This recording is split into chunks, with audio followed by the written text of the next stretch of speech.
મારું નામ હિતેન્દ્ર છે. અમે સગડાપુરા ઇન્સ્ટામાર્ટમાં કામ કરીએ છીએ ડિલિવરીનું. અને અમારો પ્રશ્ન એ છે કે અમને પર ઓર્ડર 15 રૂપિયા આપવામાં આવે છે. 2 કિલોમીટર જઈએ છે છતાં અમે એ લોકોને વાત કરી આગળ કે આ 15 રૂપિયા અમને નથી પહોંચાતા, અમારે આમાં ફરવાનું વધારે થાય, તો તમે એનો નિકાલ લાવો.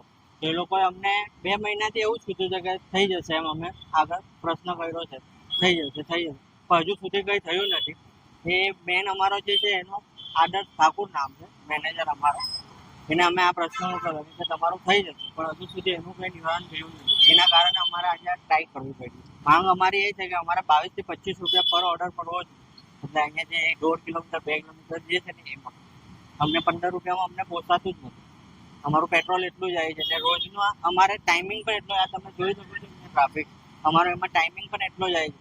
અમારું કામ કંઈ નથી થતું. ઓર્ડર જે પહેલા થતા રહે એટલા ઓર્ડર પૂરા થતા નથી. હવે એને અગેન્સ્ટમાં ફરીને આવવા પડે. 15 રૂપિયાના ઓર્ડર અમારે પરવડતા નથી, તો એમને અમે કીધું છે કે જે 15 ઓર્ડર છે 15 રૂપિયા વાળા, તેને તમે વધારીને અમને 22 થી 25 રૂપિયા કરી આપો કે 27 કરી આપો. એ લોકો એ કરવા રાજી નથી.